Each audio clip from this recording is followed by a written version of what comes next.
ਇੰਨੇ ਕੁ ਯਾਦ ਆਉਂਦੇ ਆ ਚੀਜ਼ਾਂ ਸੀ ਨਾਲ ਕੁਝ ਸਾਡੇ ਘਰ ਸੀ ਹਿੰਦੂਆਂ ਦੇ ਘਰ ਸੀ। ਅੱਛਾ। ਉਹ ਇੰਨਾ ਸਾਡੇ ਨਾਲ ਪਿਆਰ ਕਰਦੇ ਸੀਗੇ। ਦਿਲ ਕਈ ਵਾਰੀ ਕਰਦਾ ਸੀਗਾ ਕਿ ਮੇਰੇ ਵਾਲਿਦ ਵੀ ਚਾਹੁੰਦੇ ਸੀ, ਦਿਲ ਉਹਨਾਂ ਦਾ ਉੱਥੇ ਹੀ ਅਟਕਿਆ ਰਹਿੰਦਾ ਸੀ ਕਈ ਸਾਲ ਤਾਈਂ। ਯਾਨੀ ਅਸੀਂ ਪਾਕਿਸਤਾਨ 'ਚ ਰਹਿੰਦੇ ਆ ਵੀ ਆਪਣੇ ਘਰ ਦੇ ਵਿੱਚ ਹਿੰਦੁਸਤਾਨ 'ਚ ਰਹਿ ਰਹੇ ਸੀ, ਹੁਸ਼ਿਆਰਪੁਰ ਰਹਿ ਰਹੇ ਸੀ। ਆਪਣੇ ਘਰ ਪਰਦੇਸੀਆਂ ਵਾਂਗੂ ਪਰਤਣ ਦਾ ਅਹਿਸਾਸ ਕਿਉਂ ਹੈ? ਮੈਂ 47 ਮਗਰੋਂ ਜੰਮਿਆ, ਮੇਰੇ ਪਿੰਡੇ ਲਾਸ ਕਿਉਂ? ਇਹ ਜਿਹੜੀ ਲੜਾਈ ਹੈ ਨਾ ਜਾਂ ਦੁਸ਼ਮਣੀ, ਸ਼ਹਿਰ ਲਾਹੌਰ ਇਹਦੇ ਪਿੱਛੇ, ਇਸ ਨਫ਼ਰਤ ਦੇ ਪਿੱਛੇ ਸਿਆਸਤ ਆ। ਜਿਹੜੇ ਲੋਕ ਜਿਹੜੀ ਹੁਕੂਮਤਾਂ ਬਣੀਆਂ, ਉਹਨਾਂ ਨੇ ਇੱਕ ਦੂਸਰੇ ਦੇ ਖਿਲਾਫ ਲੋਕਾਂ ਦੇ ਜ਼ਿਹਨਾਂ 'ਚ ਇਸ ਕਦਰ ਜ਼ਹਿਰ ਭਰ ਦਿੱਤਾ ਕਿ ਲੋਕ ਜਾਨੀ ਉਹਨਾਂ ਨੂੰ ਆਪਣਾ ਦੁਸ਼ਮਣ ਸਬਰ ਲਾ ਪੈ ਕਰ ਕਿ ਇਹ ਸਾਡੇ ਦੁਸ਼ਮਣ ਨੇ। ਇਹ ਚੀਜ਼ ਜਿਹੜੀ ਹੈ ਇਹ ਜ਼ਿਹਨਾਂ ਦੇ ਵਿੱਚ ਪਲਾਂਟ ਕੀਤੀ ਗਈ ਹੈ, ਇਨਕਲਕੇਟ ਕੀਤੀ ਗਈ ਹੈ। ਅਗਰਚੇ ਕਿ ਉਹ ਪਾਰਟੀਸ਼ਨ ਦੀਆਂ ਯਾਦਾਂ ਬਹੁਤ ਤਲਖ, ਲੇਕਿਨ ਇਹ ਲੋਕ ਹੁਣ ਸਮਝਣ ਲੱਗ ਪਏ ਆ ਕਿ ਉਹ ਜਿਹੜੀ ਸੀ ਇੱਕ ਐਕਸਪਲੋਇਟੇਸ਼ਨ ਸੀ। ਉਹਦੇ ਵਿੱਚ ਨਾ ਜਿਹੜੇ ਆਮ ਲੋਕ ਆ ਨਾ, ਜਿਨ੍ਹਾਂ ਨੂੰ ਤੁਸੀਂ ਆਵਾਮ ਕਹਿੰਦੇ ਆ, ਉਹਨਾਂ ਦੇ ਦਿਲਾਂ ਦੇ ਵਿੱਚ ਇੱਕ ਦੂਸਰੇ ਲਈ ਕੋਈ ਨਫ਼ਰਤ ਨਹੀਂ। ਬੁੱਲੇ ਸ਼ਾਹ ਦਾ ਪਾਰਟੀਸ਼ਨ ਤੋਂ ਪਹਿਲੇ ਜਿਹੜੀਆਂ ਫੈਮਲੀਜ਼ ਇੱਕ ਦੂਸਰੇ ਨੂੰ ਮਿਲਦੀਆਂ ਸੀ ਜਾਂ ਲੋਕ ਮਿਲਦੇ ਸੀ ਜਾਂ ਤਅਲੁਕਾਤ ਸੀ, ਉਹ ਬਹੁਤ ਅੱਛੇ ਸੀ। ਹਿੰਦੂਆਂ ਦੇ ਨਾਲ ਵੀ, ਸਿੱਖਾਂ ਦੇ ਨਾਲ, ਜਿੰਨੀਆਂ ਵੀ ਕਮਿਊਨਿਟੀਜ਼ ਰਹਿ ਰਹੀਆਂ ਸੀ ਨਾ, ਪਿਆਰ ਮੁਹੱਬਤ, ਲੈਣ ਦੇਣ, ਚੀਜ਼ਾਂ ਨੂੰ ਤਕਸੀਮ ਇੱਕ ਦੂਸਰੇ ਦੇ ਘਰਾਂ 'ਚ ਜਾ ਕੇ ਕਰਨਾ, ਜੋ ਆਪਣਾ ਪੱਕਣਾ ਉਹ ਦੇ ਕੇ ਆਉਣਾ। ਸਾਡੇ ਘਰ ਵੀ ਚੀਜ਼ਾਂ ਆਉਂਦੀਆਂ ਸੀਗੀਆਂ ਹਮਸਾਇਆਂ ਤੋਂ। ਮੇਰੀ ਸਾਰੀ ਜ਼ਿੰਦਗੀ ਜਿਹੜੀ ਆ ਉਹ ਟੀਚਿੰਗ ਕਰਦਿਆਂ ਗੁਜ਼ਰੀ, ਪੜ੍ਹਨ ਤੇ ਪੜ੍ਹਾਉਣ ਦੇ ਵਿੱਚ ਗੁਜ਼ਰ ਗਈ। ਔਰ ਮਾਸ਼ਾਅੱਲਾ ਜਿਹੜੇ ਮੇਰੇ ਸ਼ਾਗਿਰਦ ਆ, ਹਾਂਜੀ, ਉਹ ਮੁਲਕ ਦੇ ਵਿੱਚ ਹਾਈਐਸਟ ਪੋਸਟ ਦੇ ਉੱਤੋਂ ਚਲੇ ਗਏ ਔਰ ਰਿਟਾਇਰ ਹੋਏ। ਅੱਛਾ। ਆਸਿਫ ਸੰਧੀਲਾ ਜਿਹੜੇ ਪਿਛਲੇ ਨੇਵਲ ਚੀਫ ਸੀ, ਅੱਛਾ, ਉਹ ਮੇਰੇ ਸਟੂਡੈਂਟ ਹੈ। ਕੀ ਬਾਤ ਹੈ। ਔਰ ਇਸ ਤਰ੍ਹਾਂ ਬਹੁਤ ਸਾਰੇ ਲੈਫਟੀਨੈਂਟ ਜਨਰਲ ਜਿਹੜੇ ਰਿਟਾਇਰ ਹੋਏ ਆ, ਉਹ ਮੇਰੇ ਸਟੂਡੈਂਟ ਹੈ। ਪੌਣੀ ਸਦੀ ਗਵਾਚਣ ਮਗਰੋਂ ਰਾਵੀ ਪਾਰ ਲਿਬਾਸ ਕਿਉਂ? ਪੰਜਾਬੀ ਲਹਿਰ ਵੇਖ ਰਹੇ ਸਾਰੇ ਹੀ ਸਰੋਤਿਆਂ ਨੂੰ ਬਹੁਤ ਸਾਰਾ ਸਲਾਮ ਤੇ ਪਿਆਰ ਭਰੀ ਸਤਿ ਸ਼੍ਰੀ ਅਕਾਲ ਜੀ। ਮੈਂ ਤੁਹਾਡਾ ਵੀਰ ਭੁਪਿੰਦਰ ਸਿੰਘ ਲਵਲੀ। ਔਰ ਜਿਸ ਤਰ੍ਹਾਂ ਆਪ ਸਭ ਜਾਣਦੇ ਹੋ ਕਿ ਪੰਜਾਬ ਦੇ ਵੱਖ-ਵੱਖ ਥਾਵਾਂ ਤੇ ਜਾ ਕੇ ਉਹਨਾਂ ਆਈ ਵਿਟਨੈਸ ਨੂੰ, ਉਹਨਾਂ ਗਵਾਹਾਂ ਨੂੰ, ਜਿਨ੍ਹਾਂ ਨੇ ਅਣਵੰਡਿਆ ਪੰਜਾਬ ਵੇਖਿਆ, ਉਹਨਾਂ ਦੀਆਂ ਗੱਲਾਂ ਬਾਤਾਂ ਆਪ ਜੀ ਦੇ ਰੂਬਰੂ ਪੇਸ਼ ਕਰਦੇ ਹਾਂ। ਇਸ ਵੇਲੇ ਅਸੀਂ ਮੌਜੂਦ ਹਾਂ ਜੀ ਫੈਸਲਾਬਾਦ, ਜਿਹਦਾ ਪੁਰਾਣਾ ਨਾਮ ਲਾਇਲਪੁਰ ਸੀ। ਅਗਰ ਅਸੀਂ ਮਹੱਲੇ ਵਕੂ ਵੇਖੀਏ ਤਾਂ ਇੱਕ ਪਾਸੇ ਸਾਡੇ ਗੁਰੂ ਨਾਨਕਪੁਰਾ ਹੈ ਔਰ ਦੂਸਰੇ ਪਾਸੇ ਗੋਬਿੰਦਪੁਰਾ। ਔਰ ਅਸੀਂ ਇਸ ਵੇਲੇ ਬੈਠੇ ਹਾਂ ਗੁਲਬਰਗ 3 ਦੇ ਵਿੱਚ। ਸਾਡੇ ਨਾਲ ਮੌਜੂਦ ਨੇ ਇੱਕ ਬਜ਼ੁਰਗ ਜੋ ਸਾਡੇ ਲਈ ਕਾਬਲੇ ਇਹਤਰਾਮ ਵੀ ਹਨ, ਕਿਉਂਕਿ ਉਸਤਾਦ ਮੁਹਤਰਮ ਨੇ। ਸੋ ਆਓ ਇਹਨਾਂ ਨਾਲ ਗੱਲਬਾਤ ਦੀ ਸਾਂਝ ਬਣਾਉਂਦੇ ਹਾਂ। ਬਜ਼ੁਰਗੋ, ਕੀ ਹਾਲ ਚਾਲ ਨੇ? ਠੀਕ ਹੋ? ਅਲਹਮਦੁਲਿਲਾ। ਤਬੀਅਤ ਸਿਹਤ ਕਿੱਦਾਂ? ਸ਼ੁਕਰ ਅੱਲਾ ਦਾ, ਬਿਲਕੁਲ ਠੀਕ ਹੈ। ਬਜ਼ੁਰਗੋ, ਤੁਹਾਡਾ ਨਾਂ ਕੀ ਹੈ? ਮੇਰਾ ਨਾਮ ਮੁਹੰਮਦ ਸਲੀਮ ਪਰਵੇਜ਼। ਮੁਹੰਮਦ ਸਲੀਮ ਪਰਵੇਜ਼। ਤੇ ਤੁਹਾਡੇ ਵਾਲਦ ਸਾਹਿਬ ਦਾ ਕੀ ਨਾਂ ਜੀ? ਅਬਦੁਲ ਅਜ਼ੀਜ਼। ਅਬਦੁਲ ਅਜ਼ੀਜ਼। ਹਾਂਜੀ। ਦਾਦਾ ਜੀ ਦਾ ਨਾਮ ਯਾਦ ਹੈ? ਫਤਿਹਦੀਨ। ਤੁਹਾਡਾ ਜਨਮ ਕਿੱਥੋਂ ਦਾ ਹੈ? ਮੈਂ ਹੁਸ਼ਿਆਰਪੁਰ ਦੀ ਮੇਰੀ ਪੈਦਾਇਸ਼ ਹੈ। ਹੁਸ਼ਿਆਰਪੁਰ ਦੀ? ਨੌਰ ਸਿੰਘ ਕੋਟਲਾ। ਕੋਟਲਾ ਨੌਰ ਸਿੰਘ। ਪਾਰਟੀਸ਼ਨ ਤੋਂ ਬਾਅਦ ਕਈ ਸਾਲ ਤਾਈਂ ਜਿਹੜੇ ਸਾਡੇ ਬਜ਼ੁਰਗ ਸੀ, ਉਹ ਹਰ ਵਕਤ ਆਪਣੇ ਜਿੱਥੋਂ ਮਾਈਗ੍ਰੇਟ ਹੋ ਕੇ ਆਏ ਸੀ, ਆਪਣਾ ਘਰ, ਉਹਦੀਆਂ ਗੱਲਾਂ ਕਰਦੇ ਸੀ। ਸਾਡਾ ਘਰ ਇਸ ਤਰ੍ਹਾਂ ਸੀ, ਇੱਥੇ ਦਰਖਤ ਸੀ, ਇੱਥੇ ਸੀੜੀਆਂ ਸੀ, ਇਹ ਕਮਰਾ ਸੀ, ਇਹ ਕਿਚਨ ਸੀ। ਤੇ ਉਹ ਮਤਲਬ ਮੇਰੀ ਦਾਦੀ ਜਿਹੜੀ ਸੀ, ਜਦੋਂ ਵੀ ਮੈਂ ਉਹਨਾਂ ਦੇ ਕੋਲ ਬੈਠਦਾ ਸੀ, ਉਹ ਮੈਨੂੰ ਆਪਣੀਆਂ ਹੁਸ਼ਿਆਰਪੁਰ ਦੀਆਂ ਗੱਲਾਂ ਕਰਦੇ। ਹਰ ਚੀਜ਼ ਨੂੰ ਮਤਲਬ ਮੈਂ ਦੇਖਦਾ ਸੀ, ਸਮਝਦਾ ਸੀ। ਉਹ ਮੇਰੇ ਅੱਗੇ ਜਿੱਦਾਂ ਨਾ ਮੈਂ ਉਹਦਾ ਇੱਕ ਹਿੱਸਾ ਸੀ ਉਸ ਜ਼ਿੰਦਗੀ ਦਾ। ਉਹ ਮੇਰੇ ਉਹ ਤਸਵੀਰਾਂ ਜਿਹੜੀਆਂ ਉਹ ਬਿਲਕੁਲ ਜ਼ੇਨ ਦੇ ਵਿੱਚ ਨਾ ਵਿਦ ਫੁੱਲ ਕਲੈਰਿਟੀ ਉਹ ਨਕਸ਼ਾ। ਅੱਛਾ। ਤੇ ਮੈਨੂੰ ਮਤਲਬ ਇਸ ਤਰ੍ਹਾਂ ਹੈ ਸੀ ਕਿ ਮੇਰੇ ਵਾਲਿਦ ਸਾਹਿਬ ਜਿਹੜੇ ਸੀ, ਉਹ ਉਹਨਾਂ ਨੇ BA ਕਰਨ ਤੋਂ ਬਾਅਦ ਇਸਲਾਮੀਆ ਹਾਈ ਸਕੂਲ ਹੁਸ਼ਿਆਰਪੁਰ ਦੇ ਵਿੱਚ ਟੀਚਿੰਗ ਇਖਤਿਆਰ ਕੀਤੀ। ਅੱਛਾ, ਤੁਹਾਡੇ ਵਾਲਿਦ ਸਾਹਿਬ? ਵਾਲਿਦ ਸਾਹਿਬ ਨੇ। ਅੱਛਾ। ਤੇ ਲੇਕਿਨ ਅਸੀਂ ਉਸ ਵਕਤ ਉਹ ਗਾਉਂ ਜਿਹੜਾ ਸੀ ਕਰੀਬ ਉੱਥੇ ਰਹਿੰਦੇ ਸੀ। ਅੱਛਾ। तो मेरे वाले साहब क्योंकि फिर आ जा नहीं सी सकते गाँव, ਸ਼ਾਇਦ ਕੁਛ ਅਰਸਾ ਮੈਨੂੰ ਇਸ ਤਰ੍ਹਾਂ ਦਾ ਮਹਿਸੂਸ ਹੁੰਦਾ ਕਿ ਸਾਈਕਲ ਦੇ ਉੱਤੇ ਸ਼ਾਇਦ ਚਲੇ ਜਾਂਦੇ ਸੀ। ਅੱਛਾ, ਉਹਨਾਂ ਕੋਲ ਸਾਈਕਲ ਸੀ। ਅੱਛਾ, ਲੇਕਿਨ ਫਿਰ ਅਸੀਂ ਹੁਸ਼ਿਆਰਪੁਰ ਸ਼ਿਫਟ ਹੋਣ ਦਾ ਪ੍ਰੋਗਰਾਮ ਬਣਾਇਆ। ਅੱਛਾ, ਔਰ ਮੇਰੇ ਵਾਲਿਦ ਸਾਹਿਬ ਨੇ ਇੱਕ ਛੋਟਾ ਜਿਹਾ ਘਰ ਜਿਹੜਾ ਹੁਸ਼ਿਆਰਪੁਰ ਤਾਮੀਰ ਕੀਤਾ। ਅੱਛਾ। ਮੇਰੀ ਪੈਦਾਇਸ਼ ਜਿਹੜੀ ਆ ਉਹ ਹੁਸ਼ਿਆਰਪੁਰ ਸ਼ਹਿਰ ਦੇ ਵਿੱਚ ਹੋਈ ਆ। ਸ਼ਹਿਰ ਦੇ ਵਿੱਚ ਕੋਈ ਯਾਦ ਹੈ, ਕਿਉਂਕਿ ਹੁਸ਼ਿਆਰਪੁਰ ਇੱਕ ਬਹੁਤ ਵੱਡਾ ਸ਼ਹਿਰ ਹੈ, ਕੋਈ ਯਾਦ ਹੈ ਕਿ ਕੋਈ ਇਰਦ ਗਿਰਦ ਦੀ ਕੋਈ ਜਗ੍ਹਾ? ਨਹੀਂ, ਇਸ ਤਰ੍ਹਾਂ ਮੈਨੂੰ ਕੋਈ ਖਾਸ ਜਗ੍ਹਾ ਦਾ ਨਹੀਂ ਯਾਦ। ਤੁਸੀਂ ਉਸ ਸਕੂਲ ਦਾ ਦੱਸ ਰਹੇ ਸੀ, ਤੁਹਾਡੇ ਕਰੀਬ ਇੱਕ ਹਾਂ, ਮਤਲਬ ਉਹ ਇਸਲਾਮੀਆ ਹਾਈ ਸਕੂਲ ਹੁਸ਼ਿਆਰਪੁਰ, ਉਹਦੇ ਤਕਰੀਬਨ ਵਾਕਿੰਗ ਡਿਸਟੈਂਸ ਤੇ ਅੱਛਾ ਮੇਰੇ ਵਾਲਿਦ ਸਾਹਿਬ ਨੇ ਘਰ ਬਣਾਇਆ ਸੀ। ਅੱਛਾ, ਕਿਉਂਕਿ ਮੇਰੇ ਵਾਲਿਦ ਸਾਹਿਬ ਪੈਦਲ ਘਰ ਆਉਂਦੇ ਸੀ ਤੇ ਪੈਦਲ ਸਕੂਲ ਜਾਂਦੇ ਸੀ। ਅੱਛਾ। ਔਰ it wouldn't take more than 10 minutes. ਇਸ ਕਰਕੇ ਮਤਲਬ ਇੰਨਾ ਕੁ ਮੈਨੂੰ ਯਾਦ ਆ। ਇੱਕ ਮਤਲਬ ਅਜੀਬੋ ਗਰੀਬ ਖੁਸ਼ੀ ਦੀ ਗੱਲ ਵੀ, ਮੇਰੀ ਪੈਦਾਇਸ਼ 4 ਭੈਣਾਂ ਤੋਂ ਬਾਅਦ ਹੋਈ ਸੀ। ਅੱਛਾ।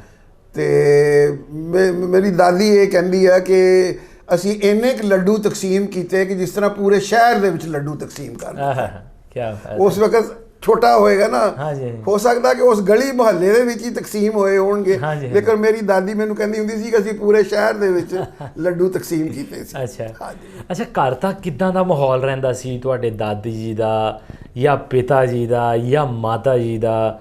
ਕਿਸ ਤਰ੍ਹਾਂ ਕੋਈ ਗੱਲਬਾਤ ਹੁੰਦੀ ਸੀ, ਯਾਰ ਉਹ ਫਲਾਣਾ ਸਰਦਾਰ ਹੁੰਦਾ ਸੀ, ਫਲਾਣਾ ਹਿੰਦੂ, ਜਾਂ ਕੋਈ ਮੁਸਲਮਾਨ ਵੀਰ ਉਸ ਵੇਲੇ ਕੋਈ ਤੁਹਾਡੇ ਪਰਿਵਾਰ ਤੋਂ? ਕੀ ਯਾਦਾਂ ਕੀ ਸਨ, ਕਿਹੜੀਆਂ ਕਿਹੜੀਆਂ ਘਰ 'ਚ ਗੱਲਾਂ ਹੁੰਦੀਆਂ ਸਨ? ਹਾਂ, ਉਹਦੇ ਵਿੱਚ ਕਈ ਦਫਾ ਮਤਲਬ ਅੱਬਾ ਜੀ ਦੇ ਦੋਸਤਾਂ ਦਾ ਜ਼ਿਕਰ ਹੁੰਦਾ ਸੀ। ਅੱਛਾ। ਤੇ ਜਿਹੜੇ ਕਿ ਅੱਗੇ ਜਾ ਕੇ ਟੀਚਿੰਗ ਦੇ ਵਿੱਚ ਹੀ ਮੁਨਸਲਿਕ ਹੋਏ। ਅੱਛਾ। ਹਿੰਦੂ ਦੋਸਤ ਸੀ। ਹਾਂ, ਕੋਈ ਨਾਮ ਉਹਨਾਂ ਦਾ ਯਾਦ? ਨਾਮ ਮੈਨੂੰ ਨਹੀਂ ਯਾਦ ਜੀ, ਨਾਮ ਨਹੀਂ। ਇਹ ਮੈਨੂੰ ਅੱਬਾ ਜੀ ਦੱਸਦੇ ਹੁੰਦੇ ਸੀ ਕਿ ਇਹ ਮੇਰਾ ਦੋਸਤ ਜਦੋਂ ਪੜ੍ਹਦਾ ਨਾ ਰਾਤ ਨੂੰ, ਇਹ ਆਪਣੇ ਜਿਹੜੇ ਬਾਲ ਆ ਨਾ, ਇਹ ਇੱਕ ਰੱਸੀ ਦੇ ਨਾਲ ਬੰਨ੍ਹ ਕੇ ਉੱਤੇ ਛੱਤ ਦੇ ਨਾਲ ਬੰਨ੍ਹ ਦਿੰਦਾ ਆ, ਤਾਂ ਕਿ ਅਗਰ ਇਹਨੂੰ ਨੀਂਦ ਆਉਣ ਲੱਗੇ ਤੇ ਉਹ ਇੱਕਦਮ ਝਟਕਾ ਲੱਗਦਾ ਤਾਂ ਫਿਰ ਬੈਠ ਜਾਂਦਾ। ਯਾਨੀ ਉਸ ਵਕਤ ਜਿਹੜੇ ਤਾਲਿਬ ਇਲਮ ਸੀ ਉਹ ਇੰਨਾ ਦਿਨ ਰਾਤ ਮਿਹਨਤ ਕਰਦੇ ਸੀ ਔਰ ਪੜ੍ਹਦੇ ਸੀ। ਮੈਨੂੰ ਵਾਲਿਦ ਸਾਹਿਬ ਉਹ ਦੱਸਦੇ ਹੁੰਦੇ ਸੀ ਕਿ ਇਸ ਤਰ੍ਹਾਂ ਮੇਰੇ ਫਲਾਂ ਜਿਹੜੇ ਹਿੰਦੂ ਦੋਸਤ ਆ ਉਹ ਇਸ ਤਰ੍ਹਾਂ ਇੰਨੀ ਮਿਹਨਤ ਕਰਦੇ ਹੁੰਦੇ ਸੀ। ਕੋਈ ਹੋਰ ਇੰਡੀਵਿਜੂਅਲੀ ਮੇਰੇ ਜ਼ਿਹਨ 'ਚ ਨਾਂ ਨਹੀਂ ਜਿਹੜਾ ਮੈਂ ਦੱਸ। ਅੱਛਾ, ਜਦੋਂ ਤੁਹਾਨੂੰ ਪਾਰਟੀਸ਼ਨ ਵੇਲੇ ਆਪਣਾ ਘਰ-ਬਾਰ ਛੱਡਣਾ ਪਿਆ, ਉਹਦੀਆਂ ਕੀ ਯਾਦਾਂ ਜਾਂ ਸੀਨਾ ਬਸੀਨਾ ਕੀ ਸੁਣਿਆ, ਕੀ ਚੀਜ਼? ਹਾਂ, ਇਹ ਤੁਸੀਂ ਬਹੁਤ ਅੱਛਾ ਸਵਾਲ ਕੀਤਾ, ਕਿਉਂਕਿ ਜਿਹੜਾ ਸਾਡਾ ਇਹ ਜਰਨੀ ਆ ਉਹ ਮੈਨੂੰ ਬਹੁਤ ਕਲੀਅਰਲੀ ਜ਼ਿਹਨ ਦੇ ਉੱਤੇ ਨਕਸ਼ਾ। ਅੱਛਾ। ਉਹ ਇਹ ਸੀ ਕਿ ਹੁਸ਼ਿਆਰਪੁਰ ਜਿਹੜਾ ਸੀ ਇਹ ਪਾਰਟੀਸ਼ਨ ਪਲਾਨ ਦੇ ਵਿੱਚ ਪਾਕਿਸਤਾਨ ਦਾ ਹਿੱਸਾ ਸੀ ਬਣਨਾ। ਅੱਛਾ। ਪੂਰਾ ਪੰਜਾਬ ਜੀ, ਅੰਮ੍ਰਿਤਸਰ ਵੀ ਉਹਦੇ 'ਚ ਆ ਜਾਂਦਾ ਸੀ, ਗੁਰਦਾਸਪੁਰ ਵੀ ਆ ਜਾਂਦਾ ਸੀ, ਇਹ ਜ਼ਿਲ੍ਹੇ ਜਿਹੜੇ ਸੀ ਹੁਸ਼ਿਆਰਪੁਰ। ਇਸ ਕਰਕੇ ਕਦੀ ਕੋਈ ਉਹ ਨਾ ਛੱਡ ਕੇ ਜਾਣ ਦਾ ਤਸੱਵਰ ਨਹੀਂ ਸੀ ਲੋਕਾਂ ਦੇ ਜ਼ਿਹਨ 'ਚ। ਜੀ ਬਿਲਕੁਲ। ਔਰ ਜਦੋਂ ਰਾਤ ਦੇ 12 ਵਜੇ ਜਦੋਂ ਰੈੱਡ ਕਲਿਫ ਅਵਾਰਡ ਨੇ ਅਨਾਊਂਸਮੈਂਟ ਕੀਤੀ, ਜਦੋਂ ਡਿਕਲੇਅਰ ਕੀਤਾ ਗਿਆ ਪਾਕਿਸਤਾਨ, ਉਹਦੇ ਵਿੱਚੋਂ ਇਹ ਹਿੱਸੇ ਜਿਹੜੇ ਸੀ ਇਹ ਇੰਡੀਆ ਦੇ ਵਿੱਚ ਸ਼ਾਮਲ ਕਰ ਦਿੱਤੇ ਗਏ। ਔਰ ਇਸ ਕਦਰ ਉਹ ਸ਼ੁਰੂ ਹੋ ਗਿਆ ਵਾਇਲੈਂਸ ਦਾ ਕਿ ਉਹ ਰਾਤ ਜਿਹੜੀ ਸੀ ਉਹ ਬੜੀ ਕਰੂਸ਼ਲ ਸੀ। ਉਸੇ ਰਾਤ ਸਾਨੂੰ ਉੱਥੋਂ ਨਿਕਲਣਾ ਪਿਆ। ਠੀਕ ਹੈ। ਕਿਉਂਕਿ ਉਹ ਚਾਰੋਂ ਤਰਫ ਨਾ ਫਸਾਦ ਸ਼ੁਰੂ ਹੋ ਗਏ ਸੀ। ਠੀਕ ਹੋ ਗਿਆ। ਔਰ ਅਸੀਂ ਲਾਹੌਰ ਲਈ ਟ੍ਰੇਨ ਦੇ ਵਿੱਚ ਸਫ਼ਰ ਸ਼ੁਰੂ ਕੀਤਾ ਹੁਸ਼ਿਆਰਪੁਰ ਤੋਂ।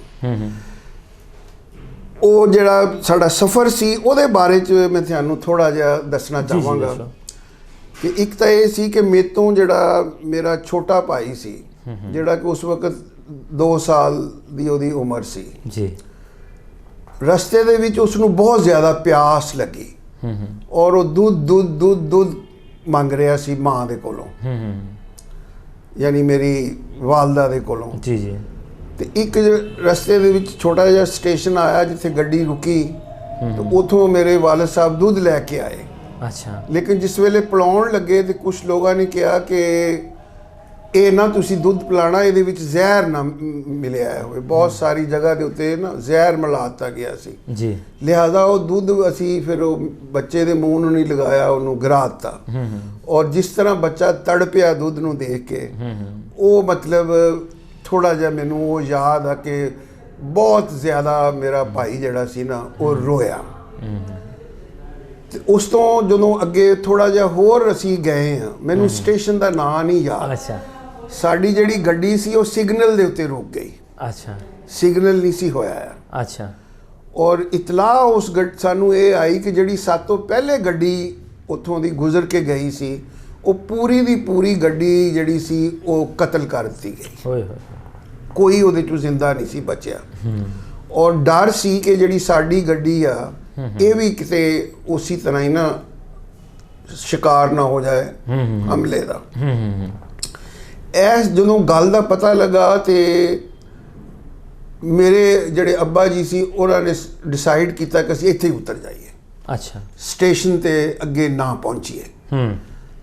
ਅਸੀਂ ਔਰ ਕੁਝ ਹੋਰ ਬਹੁਤ ਥੋੜੇ ਚੰਦ ਇੱਕ ਲੋਕ ਅਸੀਂ ਉੱਥੇ ਸਿਗਨਲ ਦੇ ਉੱਤੇ ਉਤਰ ਗਏ। ਉਹ ਗੱਡੀ ਜਿਹੜੀ ਅੱਗੇ ਚਲੀ ਗਈ। ਉਹ ਗੱਡੀ ਜਦੋਂ ਸਟੇਸ਼ਨ ਤੇ ਪਹੁੰਚੀ, ਉੱਥੇ ਉਹ ਬਕਾਇਦਾ ਉਹ ਮਤਲਬ ਜਥੇ ਮੌਜੂਦ ਸੀ।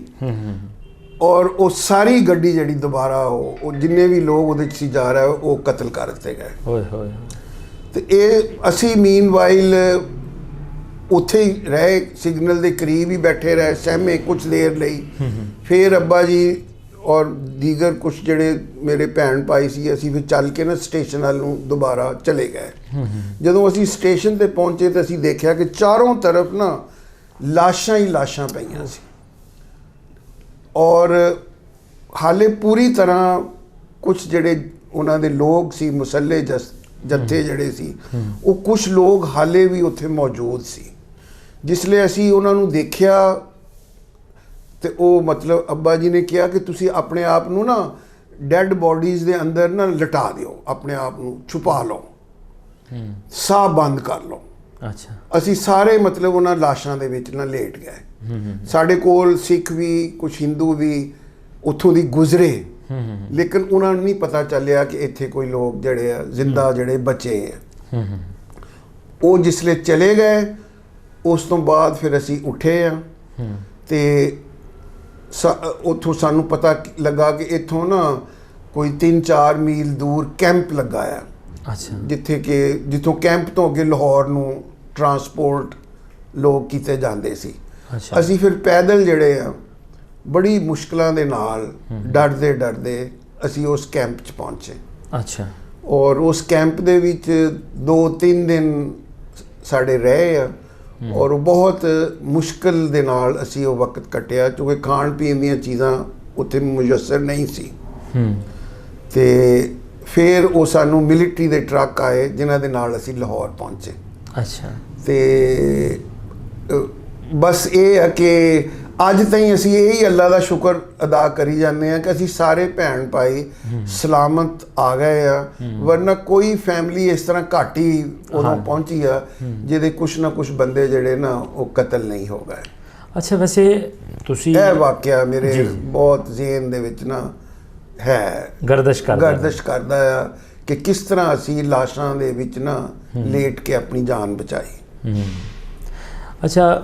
ਬਜ਼ੁਰਗ ਕੀ ਕਹਿੰਦੇ ਸੀ ਕਿ ਕਿਆ ਇਹ ਜਿਹੜੀ ਫਸਾਦਾਤ ਸਨ ਇਹ ਕੋਈ 47 ਤੋਂ ਪਹਿਲੇ 2-3 ਕਮਿਊਨਿਟੀਆਂ ਦੇ ਵਿਚਕਾਰ ਸਨ ਜਾਂ ਔਨ ਦਾ ਸਪੋਰਟ 47 ਦੇ ਵਿੱਚ ਵੰਡ ਦੇ ਵਿੱਚ ਉਜਾੜੇ ਵੇਲੇ ਇਹ ਫਸਾਦਾਤ ਪੈਦਾ ਕੀਤੇ ਗਏ ਸਨ? ਹਾਂ, ਨਹੀਂ, ਇਹ ਜਿਹੜੀ ਗੱਲ ਹੈ ਨਾ, ਇਹ ਤੁਸੀਂ ਬਹੁਤ ਅੱਛਾ ਸਵਾਲ ਕੀਤਾ।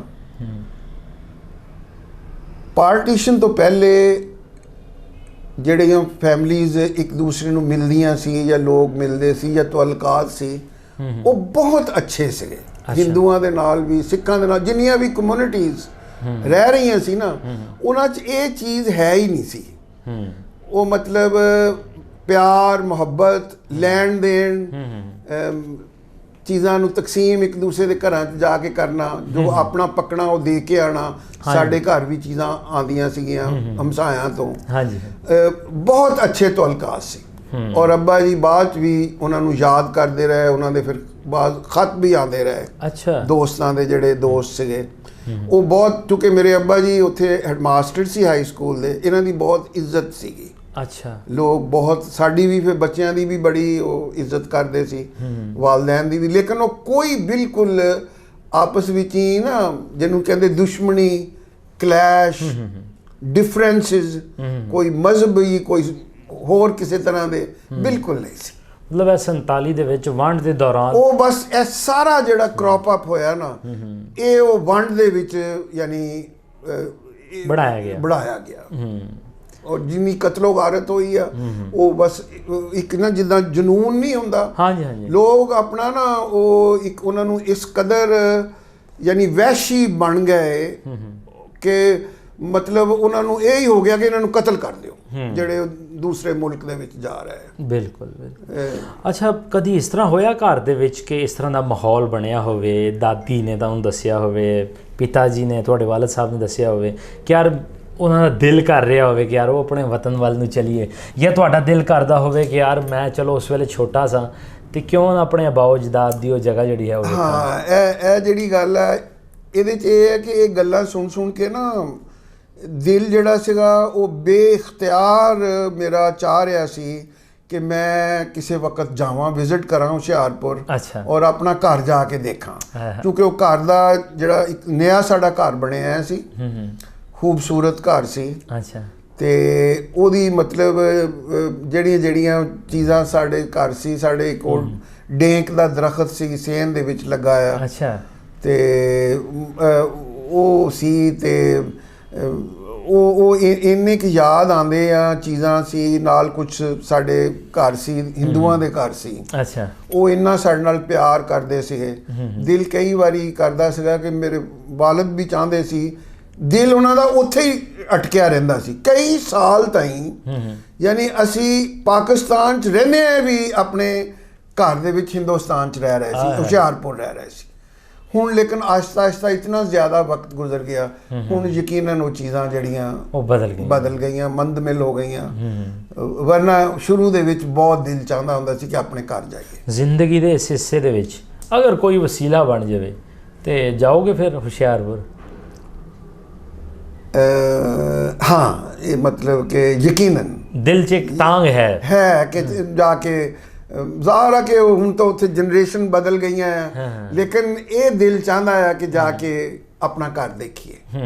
ਉਹ ਚੀਜ਼ ਹੈ ਜ਼ਿਹਨ ਦੇ ਵਿੱਚ, ਅਗਰਚੇ ਕਿ ਹੁਣ ਜ਼ਿੰਦਗੀ ਜਿਹੜੀ ਇੰਨੀ ਅੱਗੇ ਆ ਕੇ ਫਿਰ ਚੇਂਜ ਹੋ ਗਈ ਆ ਕਿ ਹੁਣ ਅਸੀਂ ਇਸੀ ਜ਼ਿੰਦਗੀ ਦੇ ਵਿੱਚ ਮਹਿਵ ਹੋ ਗਏ ਆ। ਤੁਸੀਂ ਇਸ ਵੇਲੇ ਕਿਹੜਾ ਇਦਾਰਾ ਚਲਾ ਰਹੇ ਹੋ ਔਰ ਤੁਸੀਂ ਕਿਸ ਤਰ੍ਹਾਂ ਹੈ ਟੀਚਿੰਗ ਦੀ ਫੀਲਡ ਦੇ ਵਿੱਚ ਕਿਸ ਤਰ੍ਹਾਂ ਹੈ?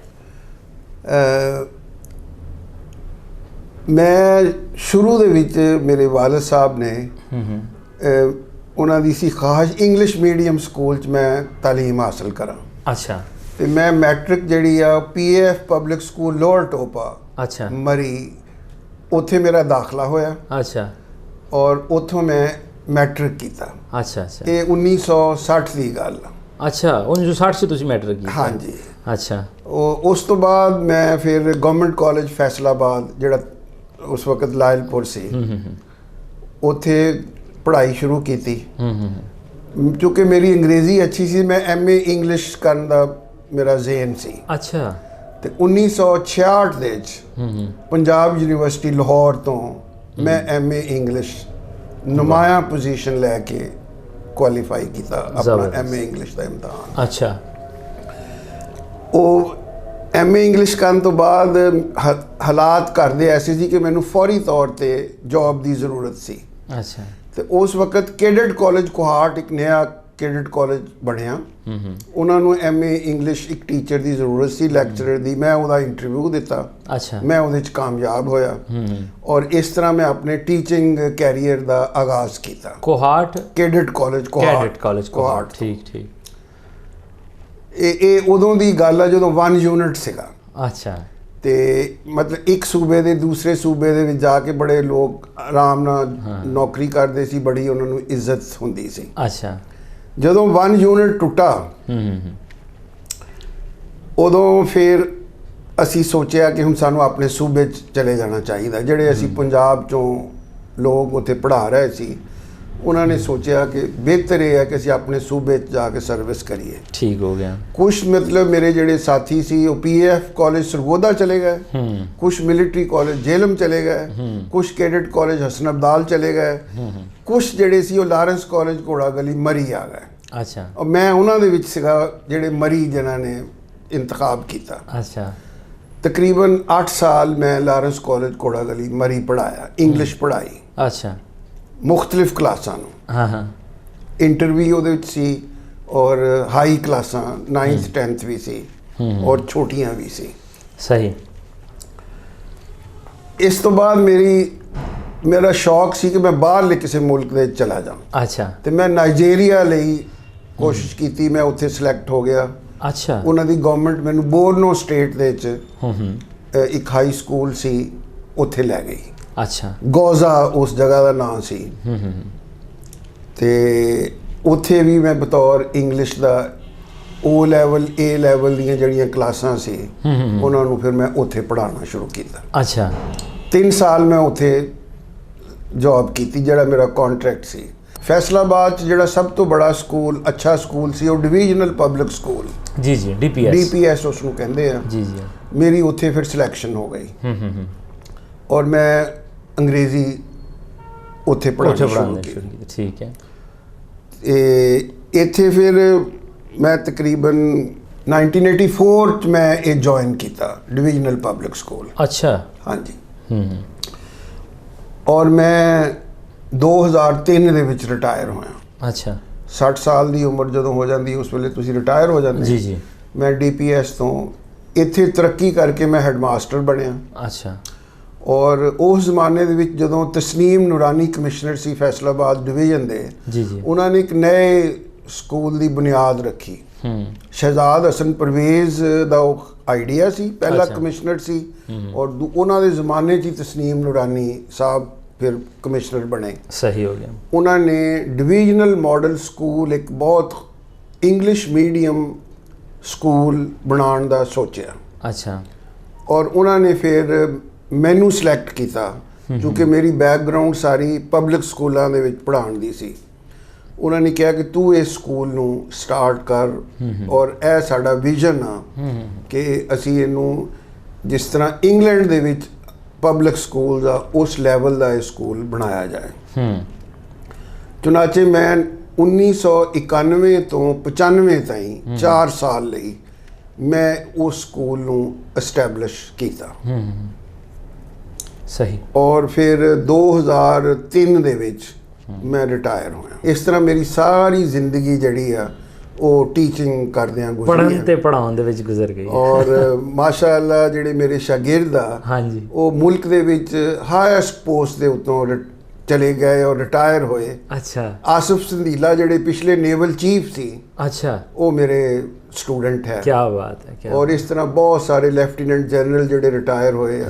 ਸੈयद Sabahat Hussain, chairman ordinance factory, ਵਾਹ ਆਰਡੀਨੈਂਸ ਫੈਕਟਰੀ, ਉਹ ਵੀ ਮੇਰਾ ਸਟੂਡੈਂਟ ਸੀ। ਕੀ ਬਾਤ। ਔਰ ਉਹ ਬੜੀ ਇੱਜ਼ਤ ਕਰਦੇ ਆ ਔਰ ਇੱਕ ਟੀਚਰ ਦੀ ਸਭ ਤੋਂ ਬੜੀ ਉਹੀ ਦੌਲਤ ਹੁੰਦੀ ਹੈ ਜਿਹੜੀ ਉਹਨਾਂ ਨੂੰ ਇੱਜ਼ਤ ਮਿਲਦੀ ਹੈ। ਹਾਂਜੀ। ਔਰ ਸਾਡੇ ਜਿੰਨੇ ਵੀ ਸਟੂਡੈਂਟ ਮਤਲਬ ਮੇਰੇ ਪੜ੍ਹੇ ਆ, ਉਹ ਬਹੁਤ ਮੇਰੀ ਇੱਜ਼ਤ ਕਰਦੇ ਆ ਔਰ ਬਹੁਤ ਖੁਸ਼ੀ ਜ਼ਿੰਦਗੀ ਜਿਹੜੀ ਆ ਸਾਰੀ ਗੁਜ਼ਰ ਗਈ ਅਲਹਮਦੁਲਿल्लाह। ਔਰ ਅੱਲਾਹ ਪਾਕ ਇਸੇ ਤਰ੍ਹਾਂ ਹੀ ਬਸ ਚੱਲਦਿਆਂ ਫਿਰਦਿਆਂ ਲੈ ਜਾਏ। ਸਭ ਤੋਂ ਪਹਿਲਾਂ ਤਾਂ ਸਾਡੇ ਵਾਸਤੇ ਮਾਣ ਵਾਲੀ ਗੱਲ ਹੈ ਕਿ ਅਸੀਂ ਕਿਸੇ ਵੀ ਉਸਤਾਦ ਦੇ ਨਾਲ ਜਦੋਂ ਆਪਾਂ ਬਹਿੰਦੇ ਹਾਂ ਤੇ ਅਸੀਂ ਮਾਣ ਮਹਿਸੂਸ ਕਰਦੇ ਹਾਂ। ਅੱਛਾ, ਇੱਕ ਗੱਲ ਦੱਸੋ, ਤੁਸੀਂ ਜ਼ਿੰਦਗੀ ਦਾ ਇੱਕ ਬੇਸ਼ਤਰ ਹਿੱਸਾ ਅਗਰ ਆਪਾਂ 66 ਤੋਂ ਹੀ ਲਾ ਲਈਏ ਜੀ, ਤੇ ਲਗਭਗ ਕੋਈ 55-60 ਸਾਲ ਇੰਗਲਿਸ਼ ਪੜ੍ਹਾਉਣ 'ਤੇ ਤੁਸੀਂ ਗੁਜ਼ਾਰੀ। ਹਾਂਜੀ, ਬਿਲਕੁਲ। ਤੇ ਅੱਜ ਤੁਸੀਂ ਪੰਜਾਬੀ 'ਚ ਆਪਾਂ ਗੱਲਬਾਤ ਕਰਨ ਦੇ ਹਾਂ। ਅਮੂਮਨ ਤੁਸੀਂ ਮਾਸ਼ਰੇ 'ਚ ਵੇਖਦੇ ਹੋ ਕਿ ਲੋਕ ਪੰਜਾਬੀ ਦੇ ਵਿੱਚ ਗੱਲ ਕਰਨਾ ਜਿਹੜਾ ਹੈ ਉਹ ਅੱਛਾ ਨਹੀਂ ਸਮਝਦੇ। ਠੀਕ ਹੈ, ਇੰਗਲਿਸ਼ ਜ਼ਰੂਰੀ ਹੈ, ਇਸ ਵੇਲੇ ਜਿਹੜਾ ਹੈ ਪੂਰੀ ਦੁਨੀਆ ਦੇ ਵਿੱਚ ਇੱਕ ਐਸੀ ਬੋਲੀ ਹੈ ਜਿਹੜੀ ਹਰ ਥਾਂ ਬੋਲੀ ਜਾਂਦੀ ਹੈ, ਸਮਝਣੀ ਬੜੀ ਜ਼ਰੂਰੀ ਹੈ। Exactly. ਲੇਕਿਨ ਆਪਣੀ ਬੋਲੀ ਜਿਹੜੀ ਹੈ, ਆਪਣੀ ਮਾਂ ਬੋਲੀ ਜਿਹੜੀ ਹੈ, ਉਹ ਤੁਸੀਂ ਨਹੀਂ ਛੱਡੀ। ਤੁਸੀਂ ਇਸ ਬਾਰੇ ਕੀ ਕਹਿਣਾ ਚਾਹੋਗੇ ਕਿ ਆਪਣੀ ਮਾਦਰੀ ਜ਼ਬਾਨ ਦੇ ਵਿੱਚ ਗੱਲਬਾਤ ਕਰਨਾ ਕਿੰਨਾ ਕੁ ਜ਼ਰੂਰੀ ਹੈ? ਤੁਸੀਂ ਇਸ ਚੀਜ਼ ਨੂੰ ਕਿੱਦਾਂ ਸਮਝਦੇ ਹੋ? ਹਾਂ, ਇਹ ਚੀਜ਼ ਤੁਸੀਂ ਸਵਾਲ ਬਹੁਤ ਅੱਛਾ ਕੀਤਾ। ਅਮੂਮਨ ਸਾਡੇ ਘਰਾਂ ਦੇ ਵਿੱਚ ਜਿਹੜੇ ਬੱਚੇ ਆ ਨਾ, ਉਹ ਯਾਨੀ ਜਿਹੜੇ ਅਸੀਂ ਪੰਜਾਬੀ ਸਪੀਕਿੰਗ ਵੀ ਹੈ, ਜਿਨ੍ਹਾਂ ਦੀ ਮਦਰ ਟੰਗ ਪੰਜਾਬੀ ਆ, ਹਾਂਜੀ, ਉਹ ਵੀ ਘਰਾਂ ਦੇ ਵਿੱਚ ਉਰਦੂ ਦੇ ਵਿੱਚ ਬੱਚਿਆਂ ਦੇ ਨਾਲ ਗੁਫ਼ਤਗੂ ਕਰਦੇ ਜੀ ਬਿਲਕੁਲ, ਮੋਸਟਲੀ। ਜਿਹੜੇ ਬਹੁਤ ਅਪਰ ਕਲਾਸ ਦੇ ਬੱਚੇ ਆ, ਉਹ ਇੰਗਲਿਸ਼ ਦੇ ਵਿੱਚ ਉਹਨਾਂ ਦੇ ਪੇਰੈਂਟਸ ਉਹਨਾਂ ਦੇ ਨਾਲ ਗੁਫ਼ਤਗੂ ਕਰਦੇ ਆ, ਕਿਉਂਕਿ ਉਹ ਇੰਗਲਿਸ਼ ਮੀਡੀਅਮ ਸਕੂਲਾਂ 'ਚ ਪੜ੍ਹ ਰਹੇ ਹੁੰਦੇ ਆ। ਇਸ ਕਰਕੇ ਉਹਨਾਂ ਦੀ ਉਰਦੂ ਕਮਜ਼ੋਰ ਹੁੰਦੀ ਆ, ਔਰ ਪੰਜਾਬੀ ਵੀ ਉਹਨਾਂ ਨੂੰ ਬਿਲਕੁਲ ਨਹੀਂ ਆਉਂਦੀ ਜਾਂ ਬਰਾਏ ਨਾਮ ਆਉਂਦੀ ਹੈ। ਕਈ ਘਰਾਂ ਦੇ ਵਿੱਚ ਜਿਹੜੇ ਲੋਕ ਬਾਹਰ ਵੀ ਚਲੇ ਜਾਂਦੇ ਆ, ਉਹ ਆਪਣੇ ਘਰ ਦੇ ਵਿੱਚ ਆਪਣੀ ਪੰਜਾਬੀ ਦੇ ਵਿੱਚ ਬੱਚਿਆਂ ਨਾਲ ਗੱਲ ਕਰਦੇ ਆ, ਇਸ ਕਰਕੇ ਉਹ ਬੱਚੇ ਜਿਹੜੇ ਆ ਉਹਨਾਂ ਨੂੰ ਪੰਜਾਬੀ ਆ ਜਾਂਦੀ ਆ। ਹਾਂ, ਜਿਹੜੀ ਮਦਰ ਟੰਗ ਹੈ ਨਾ ਸਰਦਾਰ ਜੀ, ਮਦਰ ਟੰਗ ਸਾਡੇ ਖੂਨ ਦੇ ਵਿੱਚ ਗਰਦਸ਼ ਕਰਦੀ ਹੈ। ਉਹਨੂੰ ਕੋਈ ਨਾ ਸਿਖਾਉਣਾ ਨਹੀਂ ਪੈਂਦਾ। ਬਿਲਕੁਲ ਹਕੀਕਤ ਗੱਲ। ਉਹ ਬੱਚੇ ਉਹਨੂੰ ਇੱਕਦਮ ਪਿਕਅਪ ਕਰ ਲੈਂਦੇ ਆ। ਜਿਹੜੇ ਮੇਰੀਆਂ ਤਿੰਨ ਨਿਵਾਸੀਆਂ ਹੈ ਜਿਹੜੀਆਂ ਜ਼ਿਊਰਿਕ ਸਵਿਟਜ਼ਰਲੈਂਡ ਦੇ ਵਿੱਚ ਮੇਰੀ ਬੇਟੀ ਆ, ਅੱਛਾ, ਉਹ ਬਿਹਤਰੀਨ ਪੰਜਾਬੀ ਬੋਲਦੀਆਂ, ਵਾਹ, ਬਿਹਤਰੀਨ ਉਰਦੂ ਬੋਲਦੀਆਂ, ਬਿਹਤਰੀਨ ਇੰਗਲਿਸ਼ ਬੋਲਦੀਆਂ, ਬਿਹਤਰੀਨ ਜਰਮਨ ਬੋਲਦੀਆਂ। ਕੀ ਬਾਤ ਹੈ। ਯਾਨੀ 4 ਜ਼ਬਾਨਾਂ ਤੇ ਐਟ ਏ ਟਾਈਮ ਉਹਨਾਂ ਨੂੰ ਅਬੂਰ ਹਾਸਲ ਆ। ਹਾਂਜੀ। ਲੇਕਿਨ ਉਹ ਜਦੋਂ ਪਾਕਿਸਤਾਨ 'ਚ ਆਉਂਦੀਆਂ, ਸਾਡੇ ਨਾਲ ਉਹ ਪੰਜਾਬੀ ਦੇ ਵਿੱਚ ਗੁਫ਼ਤਗੂ ਕਰਨਾ ਪਸੰਦ ਕਰਦੀਆਂ। ਕੀ ਬਾਤ ਹੈ। ਔਰ ਸਾਨੂੰ ਬੜੀ ਖੁਸ਼ੀ ਹੁੰਦੀ ਆ ਉਹਨਾਂ ਬੱਚੀਆਂ ਆਪਣੀਆਂ ਦੇ ਨਾਲ ਨਿਵਾਸੀਆਂ ਨਾਲ ਪੰਜਾਬੀ 'ਚ ਗੱਲ ਕਰਦੇ ਆ। ਤੁਸੀਂ ਇਤਨੇ ਵੱਡੇ ਵੱਡੇ ਕਰਨਲਸ ਨੂੰ, ਜਰਨਲਸ ਨੂੰ ਪੜ੍ਹਾਇਆ ਲਿਖਾਇਆ, ਜੋ ਬਹੁਤ ਵੱਡੇ ਅਹੁਦਿਆਂ ਦੇ ਨੇ। ਪਿਛਲੇ ਕੋਈ 55-60 ਸਾਲਾਂ 'ਚ ਜਿੰਨਾ ਤੁਸੀਂ ਵੱਡੇ ਜਰਨੈਲਾਂ ਕਰਨੈਲਾਂ ਨੂੰ ਤੁਸੀਂ ਪੜ੍ਹਾਇਆ ਲਿਖਾਇਆ, ਜੋ ਕੁਝ 47 ਦੇ ਵਿੱਚ ਹੋਇਆ ਉਹ ਵੀ ਫਿਰ ਜਿਸ ਤਰ੍ਹਾਂ ਤੁਸੀਂ ਪੜ੍ਹਾਇਆ, ਉਹੀ ਜਰਨਲ ਕਰਨਲ ਜਿਹਨੇ ਬਾਰਡਰ ਤੇ ਮੌਜੂਦ ਹੁੰਦੇ ਨੇ। ਤੁਹਾਡਾ ਦਿਲ ਕੀ ਸੋਚਦਾ ਹੈ ਕਿ ਦੋਵਾਂ ਮੁਲਕਾਂ ਦੇ ਵਿਚਕਾਰ ਪਿਆਰ ਅਮਨ ਹੋਣਾ ਚਾਹੀਦਾ ਹੈ ਕਿ ਲੜਦੇ ਰਹਿਣ? ਅਸਲ 'ਚ ਇਹ ਜਿਹੜੀ ਲੜਾਈ ਹੈ ਨਾ ਜਾਂ ਦੁਸ਼ਮਣੀ, ਇਹਦੇ ਪਿੱਛੇ, ਇਸ ਨਫ਼ਰਤ ਦੇ ਪਿੱਛੇ ਸਿਆਸਤ ਆ। ਜਿਹੜੇ ਲੋਕ ਜਿਹੜੀ ਹਕੂਮਤਾਂ ਬਣੀਆਂ, ਉਹਨਾਂ ਨੇ ਇੱਕ ਦੂਸਰੇ ਦੇ ਖਿਲਾਫ ਲੋਕਾਂ ਦੇ ਜ਼ਿਹਨਾਂ 'ਚ ਇਸ ਕਦਰ ਜ਼ਹਿਰ ਭਰ ਦਿੱਤਾ ਕਿ ਲੋਕ ਯਾਨੀ ਉਹਨਾਂ ਨੂੰ ਆਪਣਾ ਦੁਸ਼ਮਣ ਸਬਰ ਲਾ ਪੈ ਕਰ ਕਿ ਇਹ ਸਾਡੇ ਦੁਸ਼ਮਣ ਨੇ। ਇਹ ਚੀਜ਼ ਜਿਹੜੀ ਹੈ ਇਹ ਜ਼ਿਹਨਾਂ ਦੇ ਵਿੱਚ ਪਲਾਂਟ ਕੀਤੀ ਗਈ ਹੈ, ਇਨਕਲਕੇਟ ਕੀਤੀ ਗਈ ਹੈ। ਬਹੁਤ ਜ਼ਬਰਦਸਤ। ਅੱਛਾ, ਅਗਰਚੇ ਕਿ ਉਹ ਪਾਰਟੀਸ਼ਨ ਦੀਆਂ ਯਾਦਾਂ ਬਹੁਤ ਤਲਖਾਂ, ਲੇਕਿਨ ਇਹ ਲੋਕ ਹੁਣ ਸਮਝਣ ਲੱਗ ਪਏ ਆ ਕਿ ਉਹ ਜਿਹੜੀ ਸੀ ਇੱਕ ਐਕਸਪਲੋਇਟੇਸ਼ਨ ਸੀ। ਉਹਦੇ ਵਿੱਚ ਨਾ ਜਿਹੜੇ ਆਮ ਲੋਕ ਆ ਨਾ, ਜਿਨ੍ਹਾਂ ਨੂੰ ਤੁਸੀਂ ਆਵਾਮ ਕਹਿੰਦੇ ਆ, ਉਹਨਾਂ ਦੇ ਦਿਲਾਂ ਦੇ ਵਿੱਚ ਇੱਕ ਦੂਸਰੇ ਲਈ ਕੋਈ ਨਫ਼ਰਤ ਨਹੀਂ। ਅੱਜ ਵੀ ਨਹੀਂ। ਅਗਰ ਦੇਖੋ ਨਾ, ਜਦੋਂ ਸਿੱਖ ਆਉਂਦੇ ਆ ਆਪਣੇ ਕਿਸੇ ਵੀ ਤਕਰੀਬ ਦੇ ਉੱਤੇ, ਹਾਂਜੀ, ਤੇ ਉਹਨਾਂ ਨੂੰ ਕਿੰਨੀ ਸਾਡੇ ਲੋਕ ਜਿਹੜੇ ਆ ਉਹਨਾਂ ਦੀ ਇੱਜ਼ਤ ਕਰਦੇ ਆ, ਉਹਨਾਂ ਦਾ ਵੈਲਕਮ ਕਰਦੇ ਆ। ਬਿਲਕੁਲ ਕਰਦੇ। ਔਰ ਉਹ ਮਤਲਬ ਇਸ ਚੀਜ਼ ਨੂੰ ਆਪਣੇ ਨਾਲ ਲੈ ਕੇ ਜਾਂਦੇ, ਸਾਡੀ ਮੁਹੱਬਤ ਨੂੰ, ਜਿਹੜੀ ਅਸੀਂ ਉਹਨਾਂ ਦੇ ਨਾਲ ਸ਼ੋਅ ਕਰਦੇ ਆ। ਇਹ ਕਿਉਂ ਸ਼ੋਅ ਕਰਦੇ ਆ? ਦੁਸ਼ਮਣਾਂ ਦਾ ਤੁਸੀਂ ਇਤਨੀ ਮੁਹੱਬਤ ਨਹੀਂ ਸ਼ੋਅ ਕਰ ਸਕਦੇ। ਇਹ ਜਿਹੜੇ ਲੋਕ ਆਉਂਦੇ ਆ, ਇਹ ਇੱਕ ਨਿਚਲੀ ਸਤ੍ਹਾ ਦੇ ਲੋਕ ਹੁੰਦੇ ਆ, ਆਵਾਮ ਜਿਹਨਾਂ ਨੂੰ